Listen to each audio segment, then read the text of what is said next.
Estamos en Lucas capítulo 15, verso 11 al 32. El corazón de un Dios perdonador en la parábola del hijo pródigo.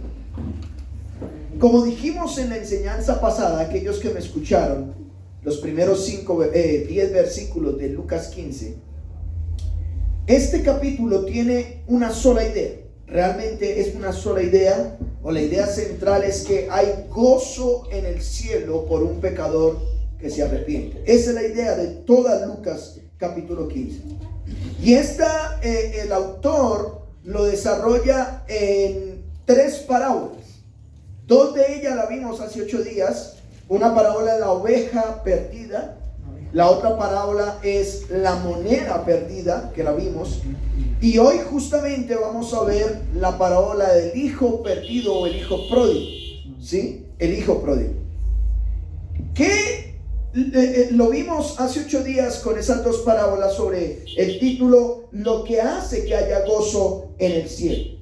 Hermanos, definitivamente hay gozo en el cielo. Y qué bueno que hoy en medio de las alabanzas nos gozábamos. Y de manera intencional se van a dar cuenta que esto es providencial. Yo no hablé con Camila, que es la encargada de poner las canciones. Por un lado nos gozamos y por otro lado cantamos que la gracia de Dios es mayor, y lo vamos a ver en eso. Definitivamente hay gozo en el cielo por un pecador que se arrepiente. Qué bueno, cuando alguien se arrepiente, definitivamente hay gozo. Y al observar estos versículos que siguen a continuación, fácilmente se puede identificar quiénes son las ovejas perdidas. Definitivamente podemos ver quiénes son las monedas perdidas, y en este caso podemos ver quién es el hijo perdido. El texto, si usted va a Lucas capítulo 15, el texto menciona literalmente que son comparados las ovejas perdidas, la moneda perdida y el hijo perdido, son comparados con los pecadores y con los publicanos, ¿cierto? Son comparados. Por otro lado, en la parábola del hijo pródigo se enfoca en 2 hijos, el mayor y el menor junto con su padre. Es decir, esta parábola tiene 3 personajes principales: el padre, está el hijo menor y está el hijo mayor. Pero como si ustedes notan, regresen por favor al capítulo 15 verso 1. Dice: se acercaban a Jesús todos los publicanos y ¿qué? Y pecadores para oírle. Definitivamente ahí literalmente ellos, los pecadores, son los que son comparados con los que se han perdido. Ahora, igualmente podemos decir que el hijo menor referencia a los pecadores, el hijo mayor a los expertos en la ley y fariseos, y definitivamente el padre aquí en esta historia del hijo pródigo representa ¿a quién? A Dios. Representa a Dios. Dios, el creador de los cielos y de la tierra, está representado aquí en esta parábola como Dios eterno, el Padre. A ver, a través de la historia, hermanos, considero que esta parábola es la más enseñada de la historia. Esta parábola se ha enseñado, esta parábola se está enseñando, y esta parábola se seguirá enseñando con mucha frecuencia. Y la pregunta es: ¿cuál es la razón? ¿Por qué Lucas capítulo 15? Muchos conocen esta parábola como la parábola del hijo pródigo y se enfocan en el hijo pródigo y predican sobre el hijo pródigo, ¿cierto? Definitivamente las diferentes enseñanzas y aplicaciones que se pueden sacar de ella, muchos predicadores, muchos pastores podemos enseñar sobre ella, y sé que se va a enseñar sobre ella. Y cuando yo he enseñado esto en grupos pequeños, pero en esta de manera general no lo había enseñado. Y yo dije: hay un desafío fuerte en esto. ¿Y por qué? Definitivamente tiene 3 personajes principales: está el padre, está el hijo mayor y está el hijo menor. Y hablar de cada uno y enfocarnos detalladamente en cada uno de ellos nos tomaría varios sermones con este tema. Definitivamente, hermanos. Cuando leí esta parábola, yo dije: wow, ¿cuántos sermones tengo que dar de esta parábola? ¿Cuántos sermones? Pero yo dije, no, es que yo tengo una responsabilidad. No estoy enseñando de manera temática, estoy enseñando de manera expositiva. Y como es de manera expositiva, pues yo no me voy a poner a detenerme en cada tema que aparece en esta parábola. Pero sí, hermanos, entendiendo que estamos enseñando de manera expositiva, en esta oportunidad me voy a enfocar no en el hijo menor que generalmente los pastores y líderes se enfocan, no en el hijo mayor que también tiene un enfoque precioso y tendría aplicaciones maravillosas. En esta oportunidad me voy a enfocar en el padre que hace referencia a Dios. Y por eso, como les dije al comienzo, me gustaría hablarles bajo el título El corazón de un Dios perdonador. El corazón de un Dios perdonador aquí en esta historia de la parábola del hijo pródigo. Lo vamos a ver en dos puntos. Realmente son dos puntos que vamos a ver. Número uno, vamos a ver el corazón de un Dios perdonador en el hijo menor. Y número dos, vamos a ver el corazón de un Dios perdonador en el hijo mayor. ¿Notan? Como les digo, algunos ustedes van a colocar predicación sobre el hijo pródigo y usted va a encontrar miles, por no decir millones de historias de esto, millones de predicaciones sobre el hijo menor. Hay otros que le han dado un buen sentido al hijo mayor, aquel que se quedó fuera de la fiesta, y ya lo vamos a ver. Cualquiera sea el caso, hermanos, tanto el hijo menor como el hijo mayor necesitan de la gracia soberana del Señor. Y aquí vemos cómo el Señor permite mostrar su corazón en esto. Dios Padre muestra su corazón. Así que miremos el primer punto. El corazón de un Dios perdonador en el hijo pródigo. Ya no se puede hacer nada. El corazón de un Dios perdonador en el hijo menor. Corazón de un Dios perdonador en el hijo menor. Vayan por favor al capítulo 15, verso 11. Capítulo 15, verso 11. También dijo, recuerden, voy a devolverme. Miren lo que dice el verso 11. También dijo, ¿qué dijo? Un hombre tenía 2 hijos. Este también dijo, hace referencia a que hablamos anteriormente de la oveja perdida y hablamos de la moneda perdida, ¿cierto? Así que así como contó estas dos parábolas, dice, también dijo, ¿cierto? Dice, un hombre, hace referencia a una persona, tenía 2 hijos. Verso 12, el menor de ellos dijo a su padre, Padre, dame la parte de los bienes que me corresponde. Note, este hombre tiene 2 hijos, y uno de ellos, que es el menor, le dice a su padre, le habla a su padre, dame la parte de los bienes que me corresponde. Y aquí es importante detenernos un poco porque este texto está escrito en un contexto judío, en el contexto de Israel. Y aquí tiene algunas implicaciones con respecto a esto que él acaba de decir. Noten, el hijo menor está diciéndole a su papá, papá, dame la herencia o la parte de los bienes que me corresponde. ¿Y qué implicación tiene esta frase que le está diciendo? Número 1, la herencia entre los judíos se repartía cuando el padre moría. Y este hijo, al decir esa frase, está diciendo, papá, yo deseo que te mueras, porque quiero tu herencia. En otras palabras, noten esto, el hijo está interesado no en el papá, sino en las cosas que tiene el papá. ¿Notan? Así que aquí hay una implicación. El judío recibía la herencia, sobre todo, bueno, yo escuché un comentario, no sé, no lo investigué, pero tómelo como referencia. Escuché el comentario que los judíos generalmente el 60% de la herencia era para el hijo mayor. Y el 40% del resto de la herencia era para el resto de los hijos. Así que vemos aquí que este hijo menor estaba pidiendo al menos el 40% de la herencia de lo que le correspondía. Me estoy haciendo entender, hermanos. Así que aquí hay una implicación. Este hijo está diciendo: papá, yo no te quiero, quiero que te mueras, porque quiero es lo que tienes.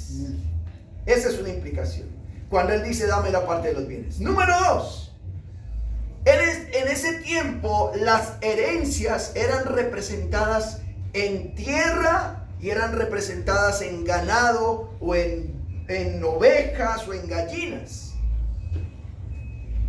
Por lo general, los judíos, y tenían una ley en el Antiguo Testamento, que los judíos no podían vender su heredad. La tierra pasaba de generación en generación. Y este hijo lo que le está diciendo al papá es: papá, vende la herencia, vende la tierra que tienes y dámela para yo gastármela. En otras palabras, él no podía vender la tierra, pero aún así su hijo le está pidiendo que la venda y se queden sin herencia. Me estoy explicando. Así que tenía una implicación grande esto. Este hijo, que su padre perdiera lo que de generación en generación se estaba transmitiendo. Así que vemos un hijo que de alguna manera está queriendo la muerte de su padre. Por otro lado, está queriendo que su padre pierda su herencia heredada. Pero por otro lado, este hijo, como tercer cosa, al decir estas palabras, quiere deshonrar a su padre. Porque piensen por un momento, el texto no lo dice, pero en la cultura, piensen que el papá le entrega la herencia y ¿qué digan los vecinos? Ese hijo malcriado se le llevó la herencia. Está deshonrando a su padre. Pero hermanos, tenemos un papá, estamos viendo el corazón de un padre, de un Dios perdonador. A pesar de esta petición, ¿qué hace su padre? Miremos entonces, recuerden que estamos viendo como primer punto el corazón de un Dios perdonador en el hijo menor.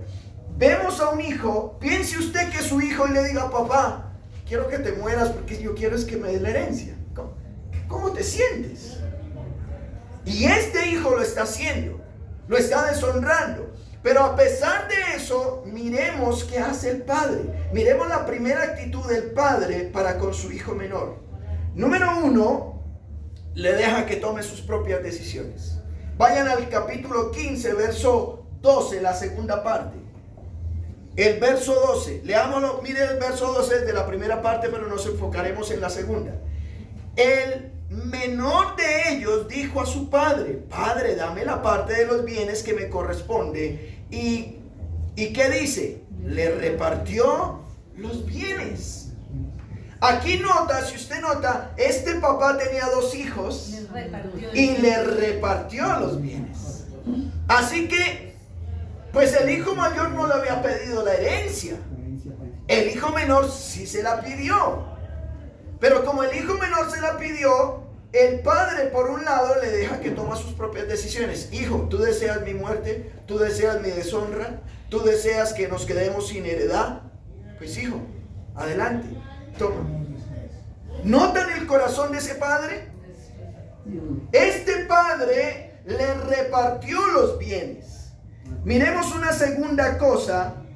Bueno, ¿qué hace el hijo con lo que se le da? Hermanos, por un lado ya vimos una primera parte, voy a hacer un paréntesis aquí, pero ¿qué hace el padre? El corazón del padre es: mi hijo menor está queriendo tomar sus propias decisiones, él ya se cree muy guaymarón, ya le creció bigote y ya quiere entonces irse de la casa y decir que es que papá, ¿por qué te metes en mis decisiones? Pues mijo, aquí está tu herencia, vaya y pague su arriendo, vaya y pague usted su propia comida y mire cómo se sostiene.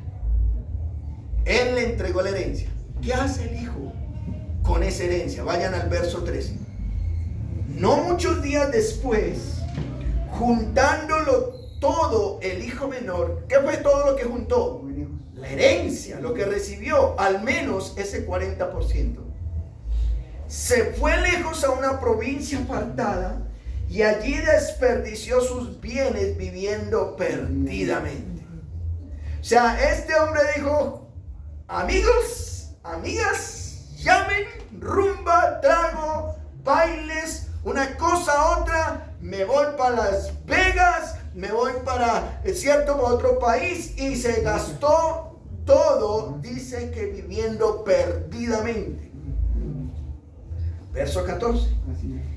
Y cuando todo lo hubo mal gastado, oiga, es que ni siquiera ahorró, no se compró una propiedad.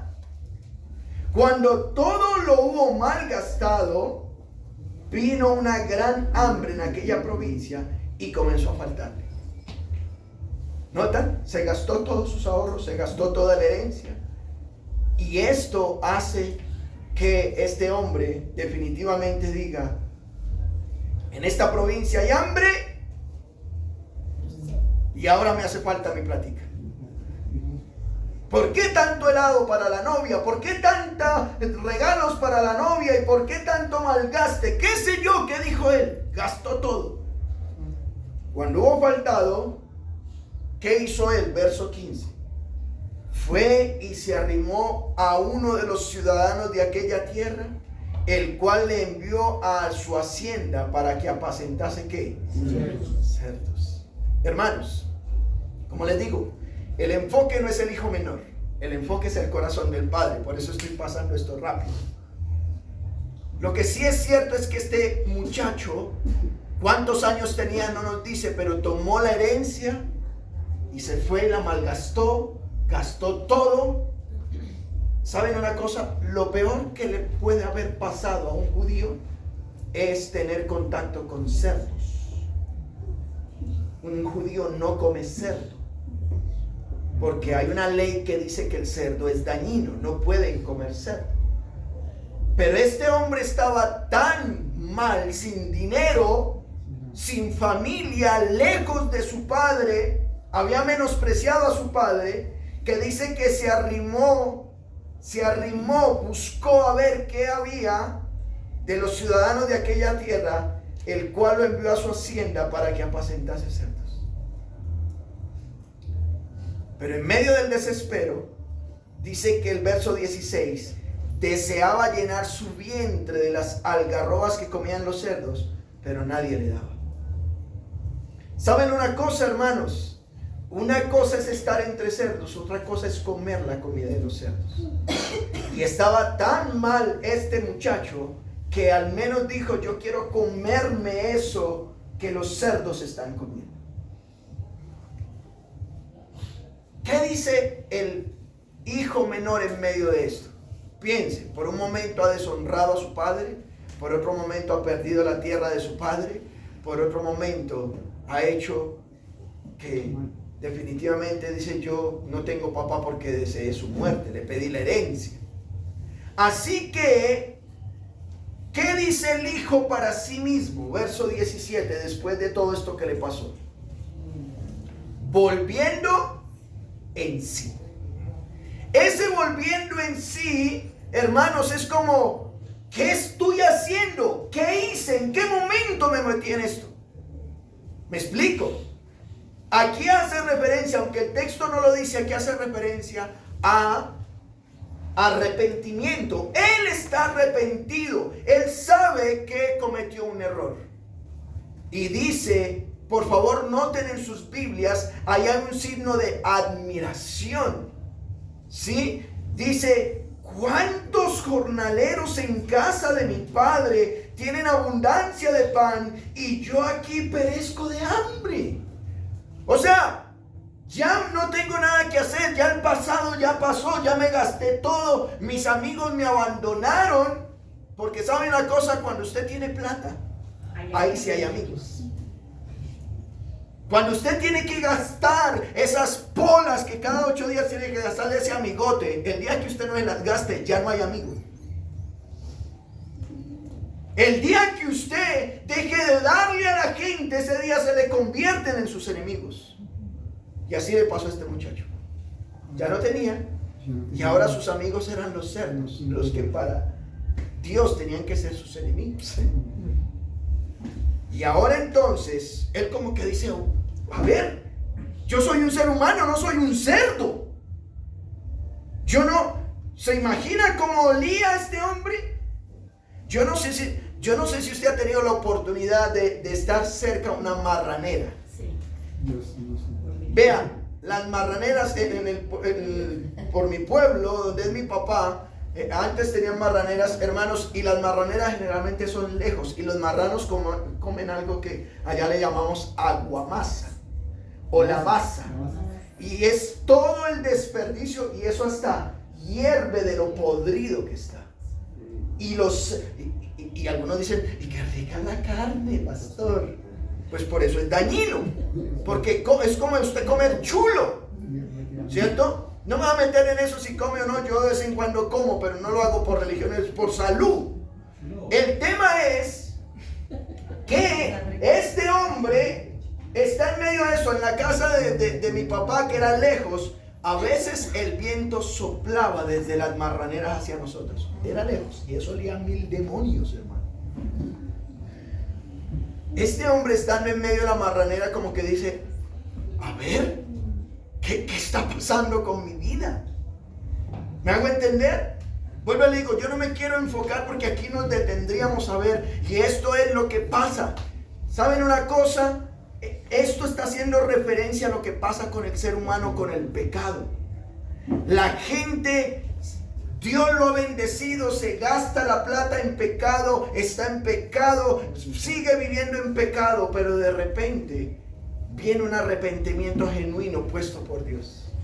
Y vuelve en sí y dice, Dios mío, ¿yo a qué horas perdí esto? ¿A qué horas perdí lo otro? ¿A qué horas perdí mis hijos? ¿Perdí mi negocio? ¿A qué horas perdí mi dignidad?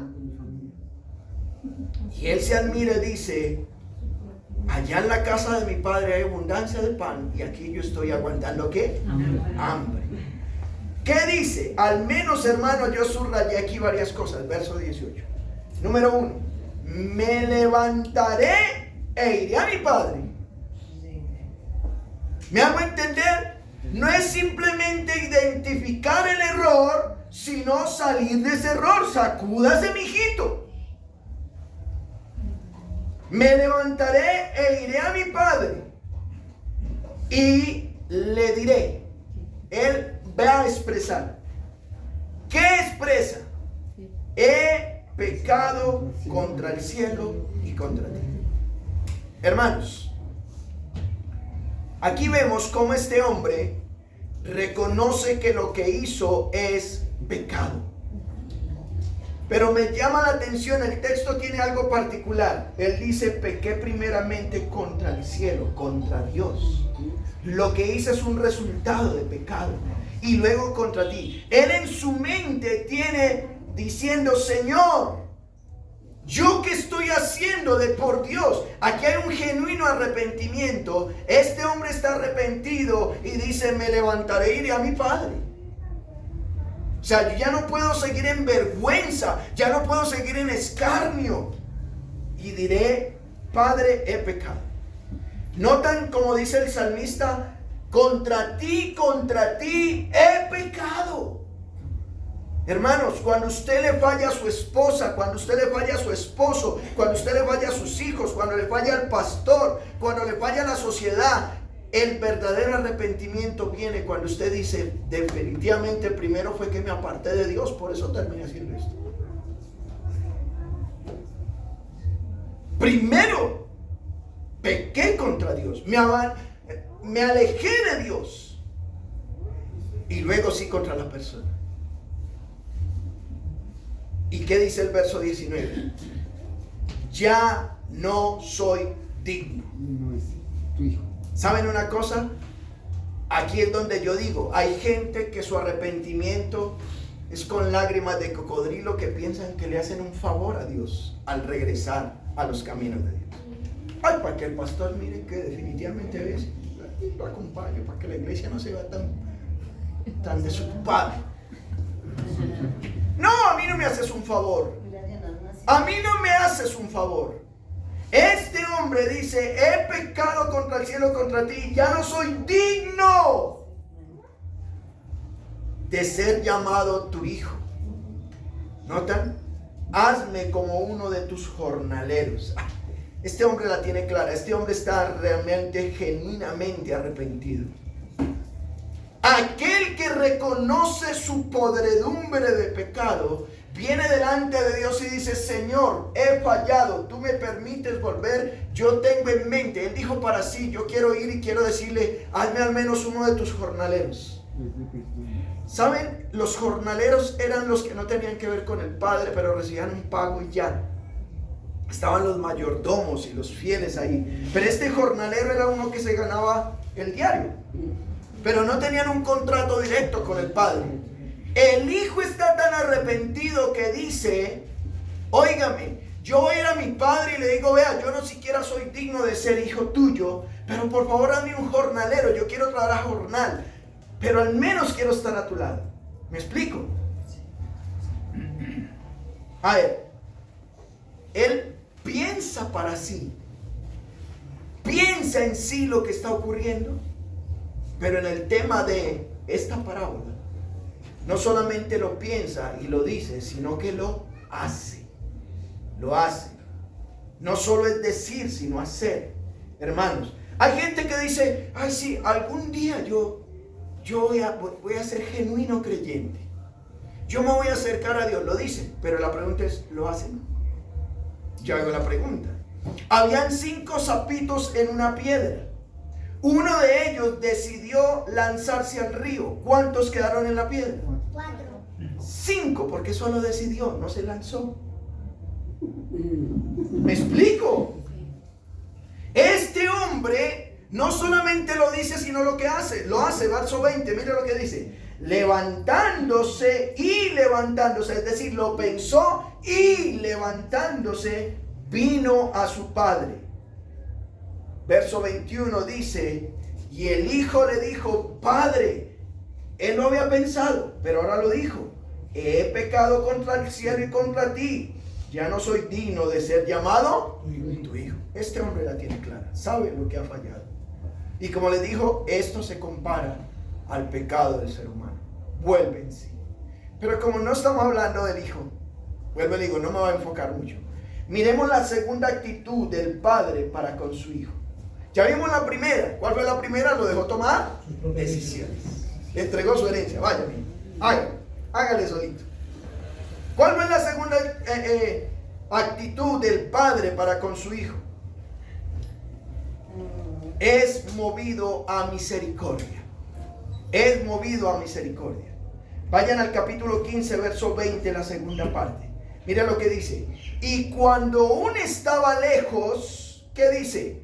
Lo vio su padre y movido a misericordia, y corrió y se echó sobre su cuello y le besó. Esto es misericordia, hermanos. Quiero preguntar, ¿el papá lo juzgó? No. ¿El papá lo criticó? No. El papá es movido a misericordia. Desde lejos ve a su hijo. Y hermanos, ese hijo había perdido todo. Ese hijo estaba harapiento. A lo mejor estaba sin bañarse. No se había lavado los dientes. No se pudo hacer la queratina para ir ante el papá. No se pudo maquillar. Estaba feo. Pero cuando el Señor lo vio de lejos, dice: no me importa que huelas a cerdo. No me importa que te veas como un cerdo. Dice que lo vio y fue movido a misericordia. Corrió hacia él. Este ya era un anciano. Este papá ya era un anciano, pero corre hacia su hijo, se echa sobre su cuello. Yo no sé si usted ha tenido la oportunidad de abrazar a un habitante de calle consumidor donde su pelo ya es sucio, con piojos y todo. Pone sobre su cuello y le besa. Eso es misericordia. Y eso es lo que Dios Padre hace con un pecador arrepentido. Cuando tú vienes de manera genuina y dices, Dios, he pecado, yo me he revolcado en las cosas que no tengo que revolcarme, vengo a ti. Eso, ahí vemos el corazón de un Dios perdonador. ¿Cuál es la tercera actitud que tiene el padre para con su hijo? Ya hemos dicho por un momento que este padre le deja que tome sus propias decisiones. Segundo, es movido a misericordia. Pero tercero, le genera identidad. Le genera identidad. ¿Y por qué, pastor? Mire lo que dice el verso 22. Pero el padre le dijo a sus siervos: saquen el mejor vestido, vístanle, pónganle anillo en su mano y calcen sus pies. Hijo, tú eres mi hijo, por favor entiende, tú no eres un jornalero, tú no eres un zarrapastroso. ¿Y por qué le genera identidad? Le saca un vestido y le dice: tú no te puedes ver. Es ahí donde yo siempre insisto, hermano, tú eres hijo de Dios, demuestra con tu vestido que tú eres hijo de Dios. Vístanle, póngale un anillo. ¿Saben qué era el anillo? El anillo para un judío representaba que con ese anillo el papá lo autorizaba a que siguiera haciendo negocios de sus tierras. El papá no lo juzga, le da un anillo y dice: pónganle calzado, venía descalzo, calcen sus pies, báñenlo, pónganlo bonito, porque este falló, pero es mi hijo y tiene que verse como mi hijo. ¿Alcanzas a comprender esto, el corazón de este padre? ¿Y cuál es la cuarta actitud de este padre para con su hijo menor? Festeja por recuperar a su hijo perdido. Verso 23. Traigan el becerro gordo. Y el becerro diría: ¿yo qué culpa tengo? Mátenlo. Y comamos. ¿Y qué dice? Y hagamos fiesta. Hace unos días atrás yo le decía a alguien: hermano, si tu familiar se bautizó, haz fiesta. Hay gozo en el cielo por un pecador que se arrepiente. El padre no solamente le genera identidad, sino que dice: hijo, entiende, yo quiero hacer fiesta, me voy a gozar. Traigan el becerro y mátenlo, comamos todos. Por favor, entiendan, mi hijo ha vuelto y hagamos fiesta. ¿Y por qué? ¿Por qué vas a hacer fiesta? Verso 24. Mi hijo, ¿cómo estaba? Muerto. Y ha revivido, se había perdido y es hallado. Y comenzaron a ¿qué? Me gozaré. Me estoy explicando, pero no por religión, porque estamos salvos. Hermanos, estaba muerto, así estábamos muchos. La Biblia dice que estando muertos en delitos y pecados, ha revivido. El Señor Jesús dijo: el que cree en mí, aunque esté muerto, vivirá. Estaba perdido y es hallado. Y comenzaron a regocijarse. No es casualidad que tú estés viendo este video, si a lo mejor te has alejado. ¿Merecía el hijo menor todo lo que pasó? Yo subrayé en mi sermón: no lo merecía. El hijo menor demostró con sus acciones que no le interesaba a su padre, le interesaban las cosas de su padre. Y déjeme decirte, usted que me escucha de manera religiosa, usted que está viendo este video, no es lo que pasa que hoy en día nos acercamos a Dios por el milagro, por el prodigio y por la señal, pero no nos interesa a Dios. Generalmente venimos a Dios cuando estamos mal. Eso demostró este hijo, pero ¿cómo fue el corazón de este padre? ¿Cierto?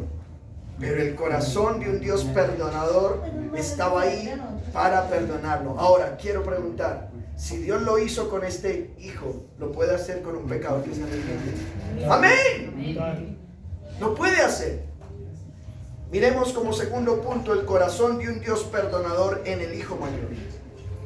Recuerden, en esta historia dijimos al comienzo que tanto el hijo mayor como el hijo menor necesitan del padre.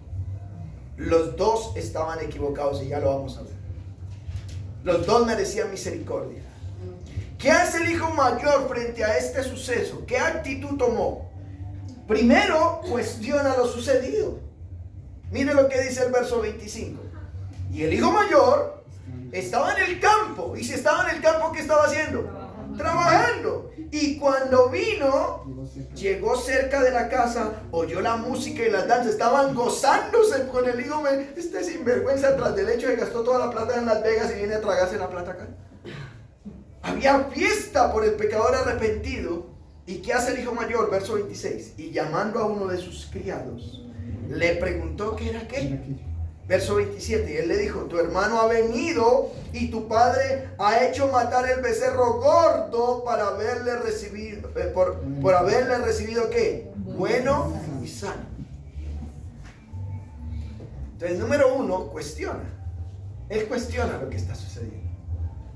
El hijo mayor dice: bueno, a ver qué es lo que está pasando ahora, porque es que el religioso, ¿cierto? El religioso se enoja cuando el otro empieza a danzar y cantemos y gocémonos.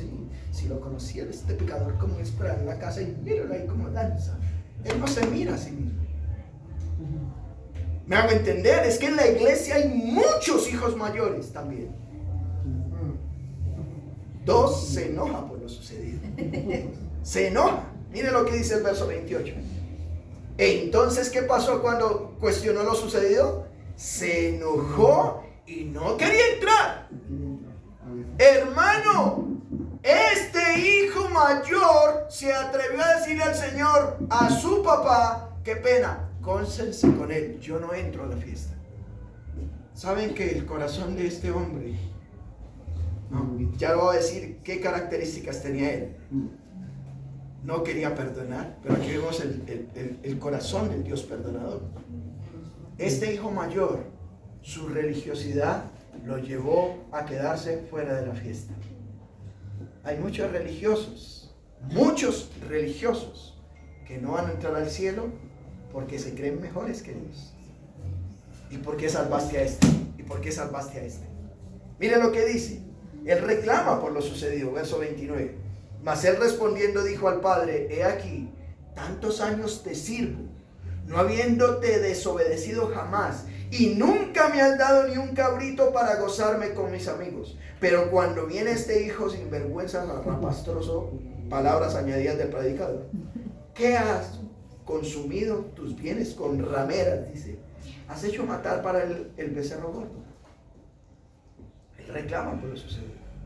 ¿Notan? Este hombre estuvo con su padre. Este hombre era obediente. Este hombre era trabajador. Este hombre era servidor.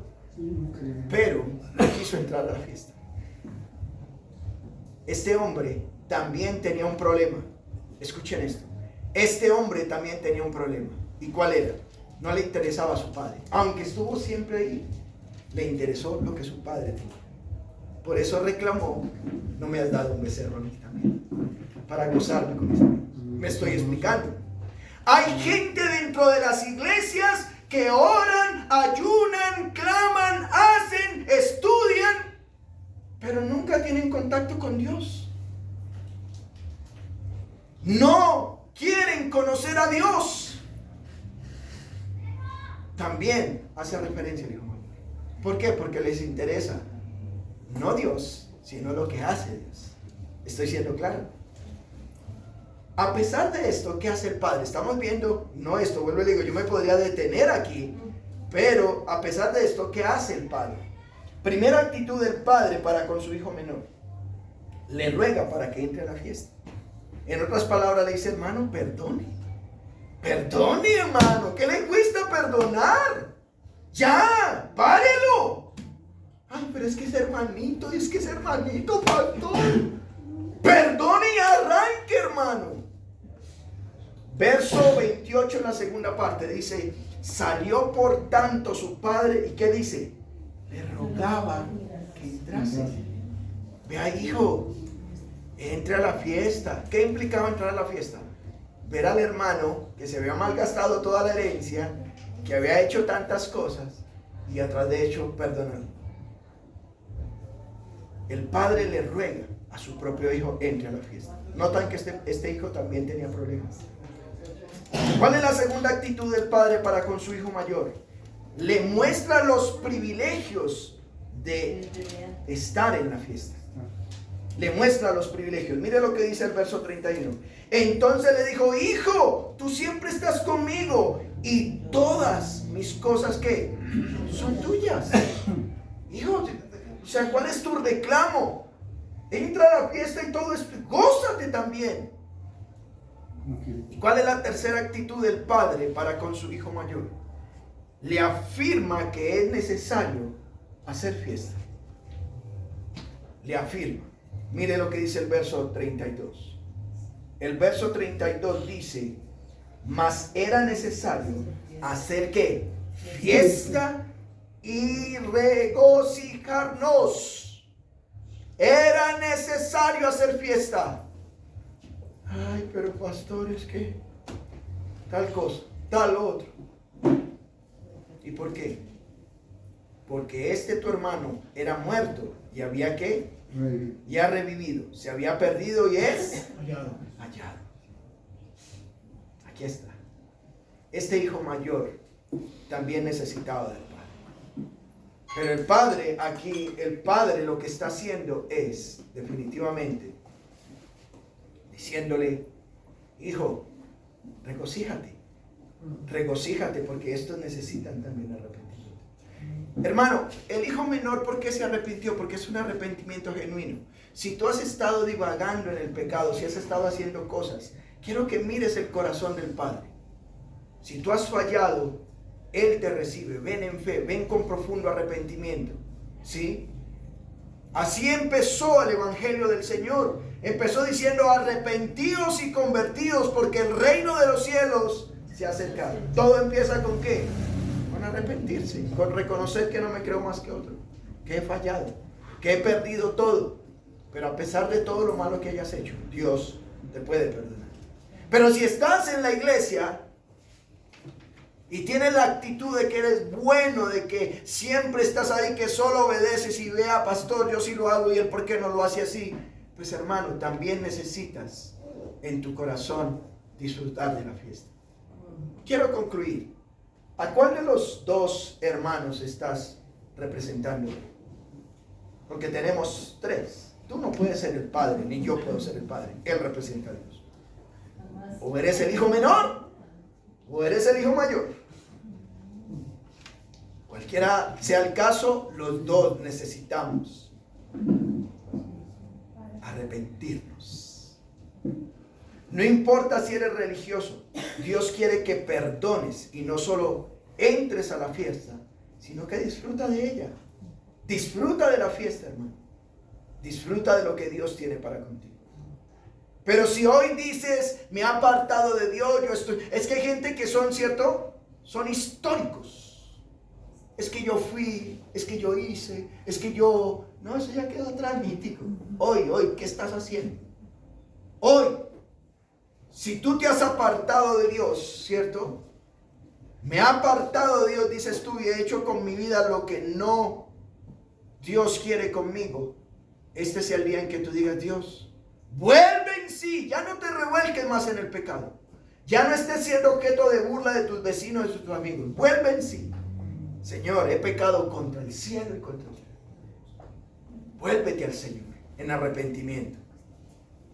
¿Tendrás una actitud de arrepentimiento? Te animo a que mires el corazón del Dios perdonador. Pueda que tus pecados sean muchos, pero como cantamos esta mañana, pero la gracia de Dios es mayor. Que amor mis pecados decide olvidar, ¿cierto? Mis pecados son muchos, pero su gracia es mayor. ¿Sí? Tu arrepentimiento hará que haya gozo en el cielo. Él entregó su propio Hijo para que, si crees en Él, tengas vida eterna. Ya no sigas más en pecado. Ten un verdadero arrepentimiento que solo Él puede producir en ti. Y le digas: Dios, quiero volver a ti. Quiero que tú me cambies, quiero que tú me ayudes. Ya no quiero ser objeto de otros que se burlan y dicen: ya no soy. Él te perdona. Él extiende sus brazos y te perdona. A Él sea la gloria. Oremos. Padre, gracias por tu palabra. Gracias por mostrarnos lo que solamente tú puedas hacer. Gracias, Dios. Hoy te miramos a ti, tanto los que estamos dentro como los que a lo mejor han estado fuera. Miramos que eres un Dios perdonador. Eres un Dios que tiene un corazón que no juzga ni critica y que quiere generarnos identidad.